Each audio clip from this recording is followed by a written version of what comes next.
You are now listening to the podcast for geeks and the stuff they love, where each week we'll talk about everything from anime to movies, games, and prop collecting with the people who create and love it. I'm Jeremy. I'm Vince. I'm James. And this is your Geek Fix.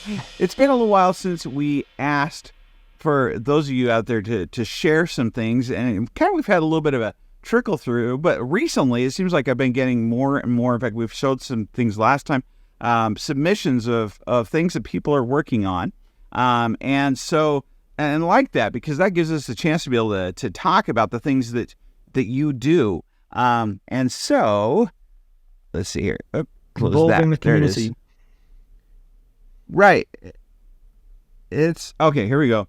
So, and I always get this wrong. Vince isn't on with us yet, but he knows how to say this more correctly and also knows the meaning of it. But Schelenschutz, who's actually submitted some things for us before. We also reviewed their lathe and things. Has been working for a little while now on a prop from Hellboy, and wrote, "Hi Jeremy, I thought you'd enjoy some pictures of my progress. It's far from finished. I need to get some rough shapes together to match the proportions, but I think it's Millenbaugh plasmoid cavitator is turning, which is pretty cool. Let me show you what they're referring to. So here's some pictures. So this, if you've seen Hellboy, this is a prop that is strapped onto the arm, or if you haven't seen Hellboy, it's kind of quite large. In fact, the thing that it reminds me of, because you remember he has two arm sizes, but if the thing that it reminds me of is actually from Fallout, the original Pip-Boy, the one that they are testing out. And one of those things, like if you threw a screen on the top of that would be the one that they have the first one on the table, because there's no way you can get that on your arm. Yeah, because they couldn't lift it otherwise. Right, exactly right. But here you can see some of the details of it. And the part that he's talking about that he's been working on is only this portion that's down here near the bottom. I don't know how big this would be in real life. Maybe that's some, like, belt size, actually, the strap that he has there. But a lot of really small, intricate parts. I've seen other people try to make this as well, but it looks beautiful. And then here's the video of the working pieces going, and yeah, look at that. Looks great. So yeah, it looks like a car engine, pretty close to it. Look at that. No, but just at any rate, the detail in it is just incredible. Oh yeah. They've been working on this for a long time too. So I think, well over a year that they've been writing me about it. So at any rate, just wanted to share that on with you, because that's pretty cool. Another individual who watches our channel is, I think it's Kareem, Kareem Rorschach.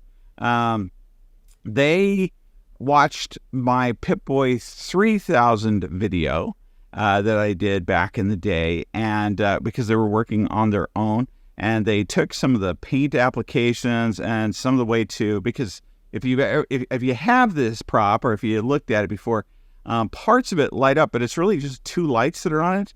So the rad meter didn't light up and the radio didn't light up, is another piece to this. This is the one that I also made where it could, you could actually charge it on the stand and things. But, and then the other piece is, this is the one that everybody knows of that you stick a phone into. And it had to be, the best phone for it was, there's a Samsung J3, I think it is, or J4. Yeah, I think it was J5. That fits it perfectly. And so, at any rate, so they actually made their own version of that. And so here's some pictures of, here's all the parts taken apart, which I do like this as well. I'm making actually the, I'll show you here in a second. I've been working on updating my Nuka-Cola gun again. And what's nice about a lot of these props is that you can take them apart enough to really separate out some of the plastic. And that's exactly what they did right here. And what I really like that I didn't do is how much detail they did on some of the individual.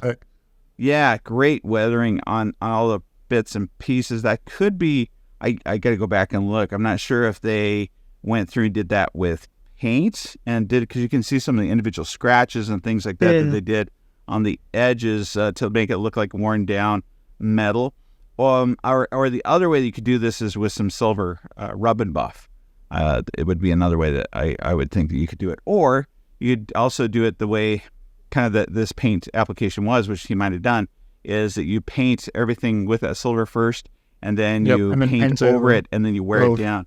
Yeah, and I like that more because then it actually looks like it really is scratched. Sometimes close to the eye, it's easy to tell when it's been painted over. But and this is before the fact. So like I said, that's where you'd stick in that phone right there. But then the additional piece that they did is, and it looks a lot cleaner than mine does on the inside. You got the 2 wires that are coming through from a battery that they have on the inside. They'll show you in a second. And then you got the lights, the LEDs that they've snuck in behind those 2 areas that don't already have them.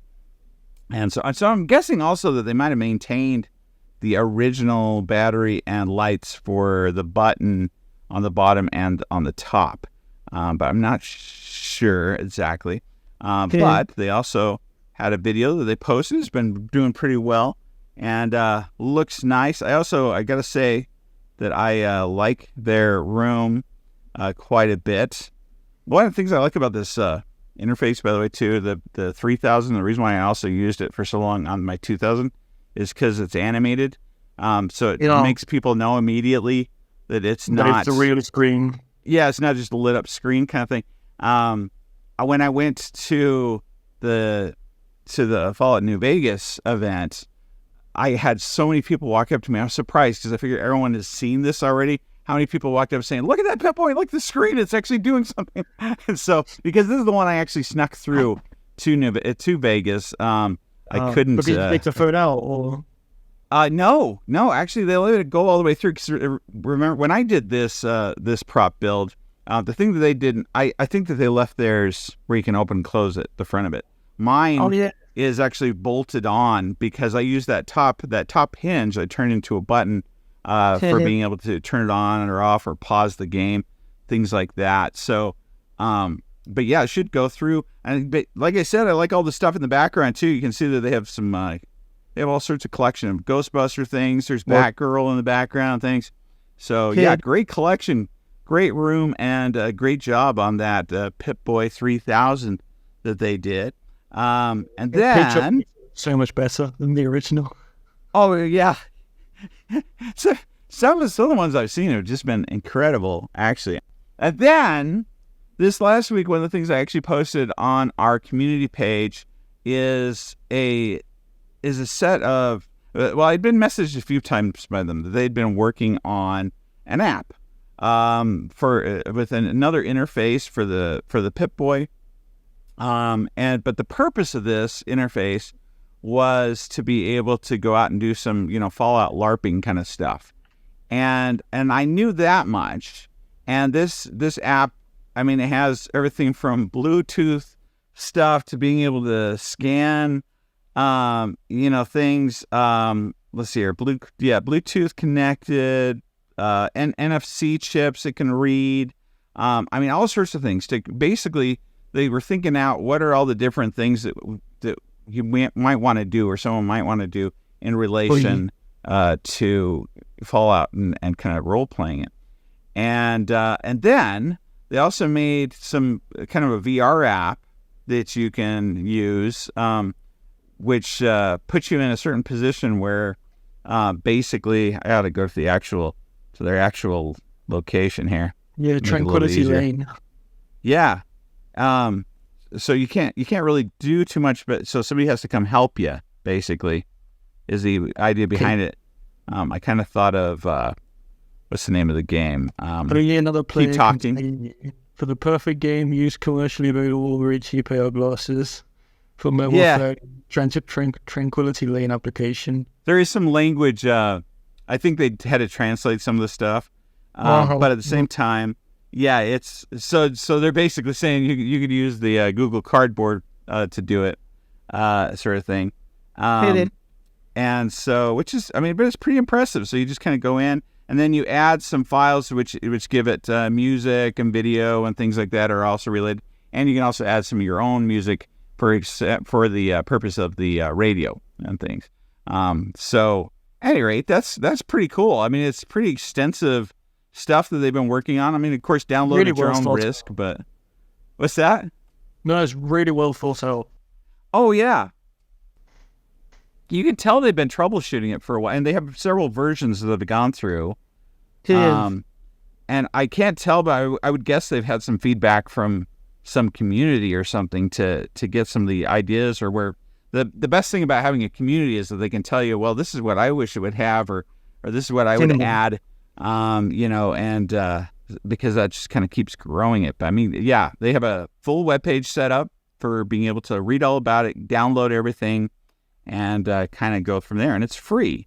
So, that's pretty cool. So made sure to... One would say. Yeah. Yeah, I also... I noticed that they've commented back and things, so they're also in our community section in the comments. You could probably also write to them through there if you want to, because they have made comments. That's against Zoltan Dinksock. I don't know. I'm probably saying all this wrong, but at any rate, but yeah, that's who to look for and to comment to. Classic Glue is best known on our channel, even though he has so many different names. We'll just stick with that for right now, because this is the one probably everybody knows him most by. Has also worked on on this actually sort of thing, the blaster, the thirst blaster, and from the video that I did back in the day, following those instructions for trying to make it, as far as the paint application goes, something happened though when he did it, and now I got to put out the warning, because keep in mind, I do these videos, I do it once through. If it works out that way, that's how it gets published. And at the same time, when I go back and do it again, which I had to do, so this is actually, I have 2 of these blasters. In fact, I've had them since even when I made that video, the first video that I made. You might notice that now and then I have more than one part of the same part. And the reason is because, yeah, it is kind of like that. Yeah, I usually have multiple pieces that I also have for the Pip-Boy as well. But with the blaster, I got a little anxious in the early days. This is also before my channel really took off. But I would do things off film, because I get that way. I'm like, I get too motivated sometimes, and the downside to that is that then I don't get it recorded. So then I went and bought another one, because they were only $20, by the way. These things were cheap as could be through Spirit Halloween back in the day. I don't even think they're available anymore. But so I got it back then, and so when you see me taking apart some parts and putting some things together or repainting things, actually they were that second gun.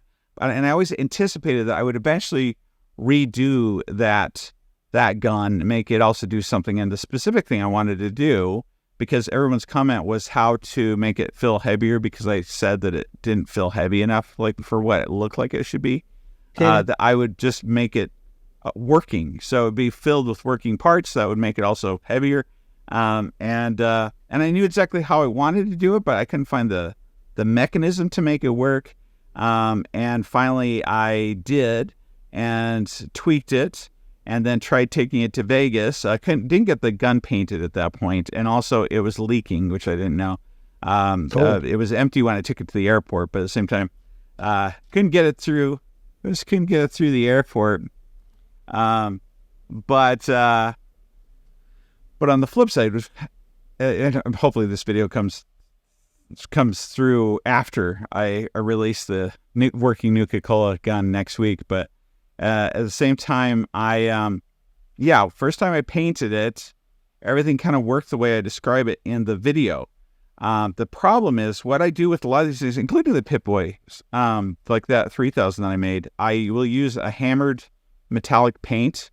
And it's great because it also can be a bit of a primer. The downside to it is that what I found this time, sometimes paints don't exactly mix well. So, you know, the whole idea is that they have to bond. Sometimes, in fact, different companies, if you use two different companies' paint, sometimes you'll have this happen too, where it'll crack, which can work towards your look if you're trying to get that effect. Yeah, depending what sort of effect you want to get from it. Right. And in this case, what happens is that when you spray on the red, giant holes might appear in areas of the red, which, again, if you're trying to make the Nuka-Cola gun look kind of worn and things like that, it might still look okay that way, but you don't have any control over it.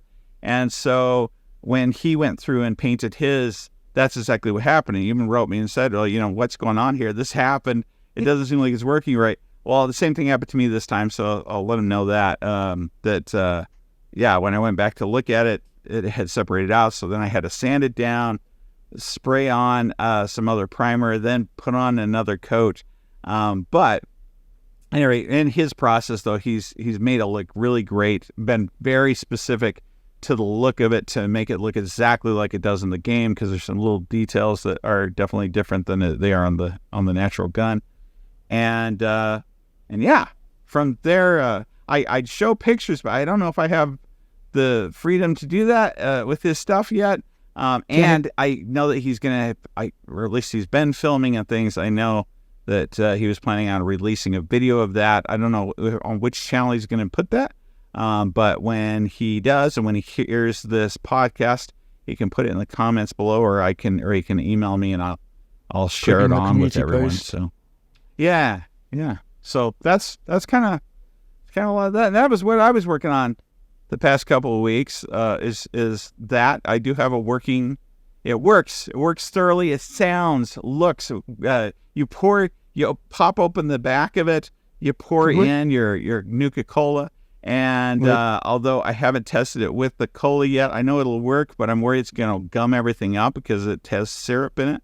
But on the flip side, the leaking issue. Yeah, well, and then the leaking part, because I modified, I guess I could even show this. Maybe, hang on. And they let this through airport security.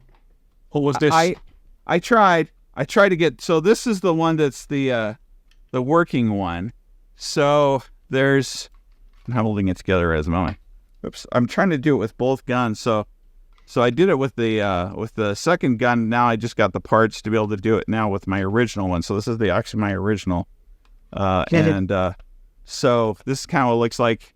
I also shared some X-rays of the working thing, but you got the battery down here, my working switch. This is where you pour it into. But this is the problem is right here in my reservoir.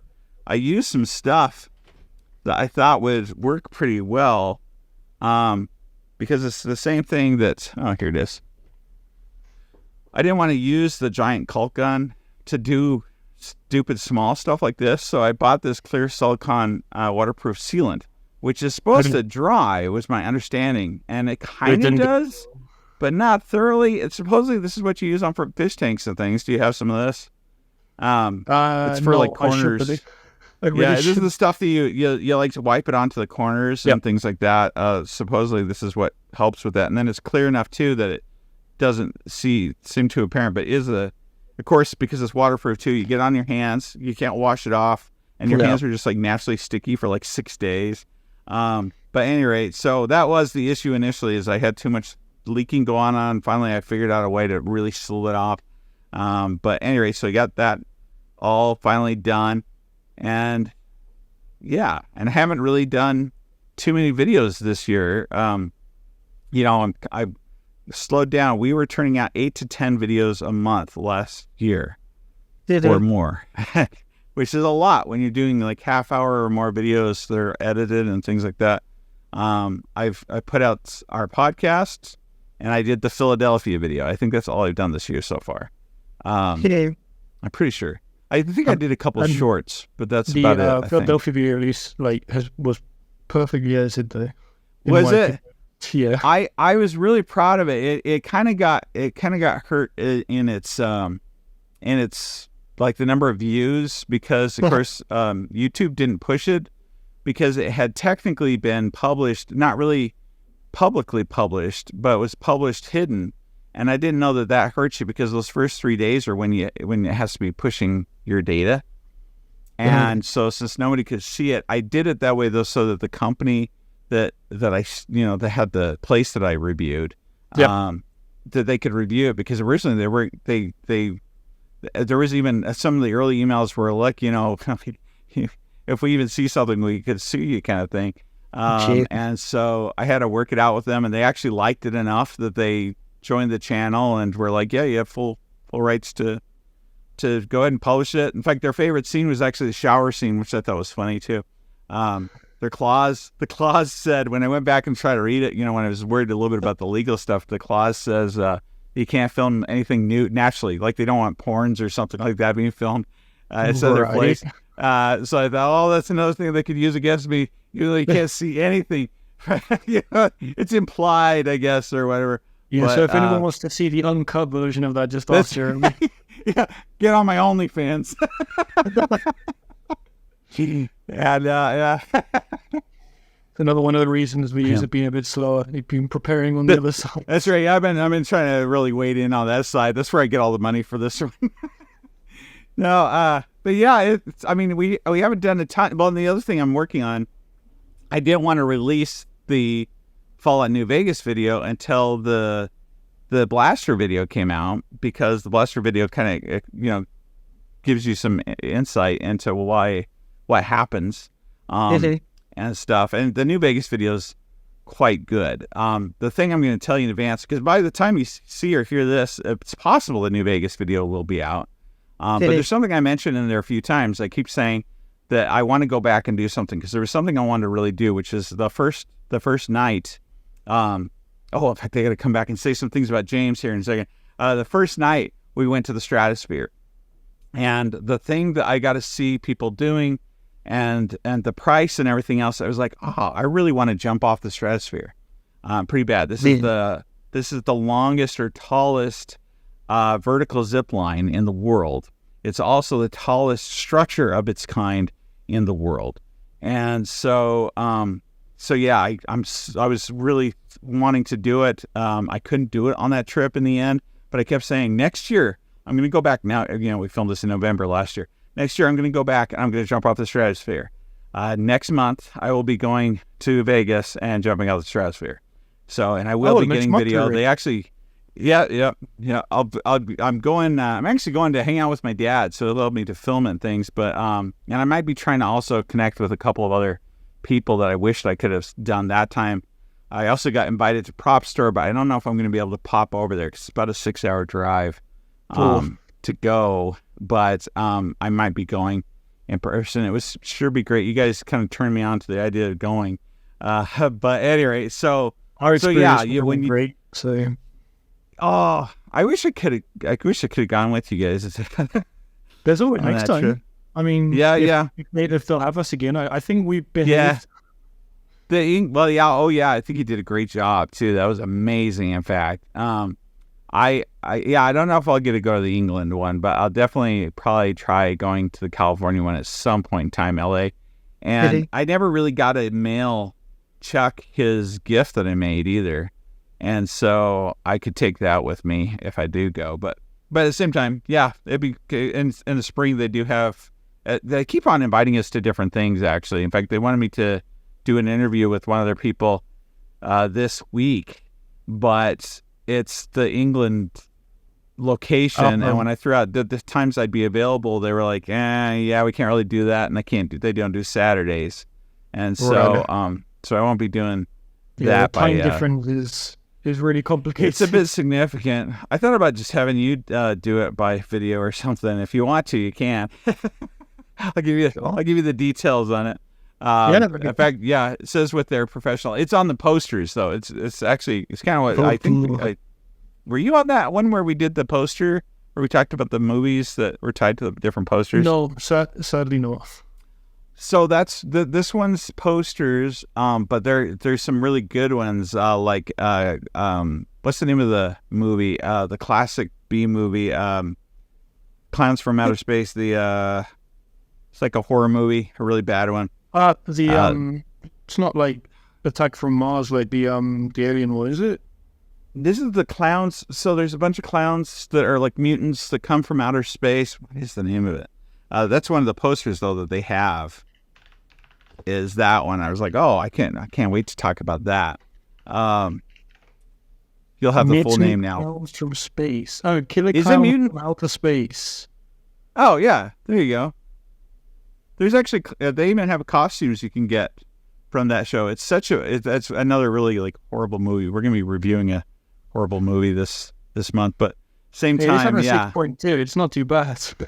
No, it's very famous, very popular. I mean, like people that you wouldn't think would watch that genre have actually watched that movie. It's a little brutal, it's pretty extreme, but at the same time, it's definitely a classic, I guess you could say. That's one of the posters that they're gonna have there. So I don't know maybe we'll do something more with the prop store has been very consistent in sending me invitations to things, and they're very excited about having us participate. So that's great. I like that a lot. But that's my plan next month. I'm gonna go jump off the stratosphere. So and somebody else that helped me with that video, by the way, that made it where I could actually move forward, because I was going to go through. I knew I needed to tie in some of the different scenes from the game from Fallout New Vegas, but I haven't played it since it came out. And of course, I've unloaded it from my computer. In fact, I don't even know if it was ever on my current computer. But so I started to try to do it. I downloaded it and started to play it. And I was like, oh yeah, this is not going to happen. I'm not going to get this done in time. And so I contacted James. I actually put out invites out there too for people if they would do it or help me out with it. But contacted James, and like in the same day or the next day, I was pretty fast. He had great clips for me that were perfect, match up with the video angles that I needed. So when you see it playing, you needed map locations and like just scenic footage of like in-game areas and all over the place though too. Yeah, from all over. I had my save file from like 2016, 2017. Wow. When I was like heavily into it. And I just managed to go through that, and I had all the locations that you needed unlocked. So, and I was luckily on good terms with all those factions as well. Oh yeah. One thing that's funny that you won't see in the video is when James is trying to go around and get different angles. Like there's a scene where you have to get angles of the Bonnie. What's the name of the characters in game though? It's not Bonnie and Clyde. It's Vincent Bonds. Yeah. So you're going up to the car, and this happens in a couple of other areas too. As he's trying to get these nice circular, angular shots and things, the characters in the game, the NPCs and stuff, keep walking up to him, trying to start their dialogue and things, and he keeps like moving over. There's a scene in the cemetery where I'm trying to get a shot of the water tower. And one of the mantis things comes up, and I sort of just turn around and hiss it and continues recording. That was awesome. I love the fact that you got it so fast, and it really does. It's basically, but imagine as you were doing that, like being in those actual places, which 100%, this is what you can do. I mean, none of the other games is it so almost exactly the same. And when you go to is it PIM also in the game? Is that what they also call it? I think they do.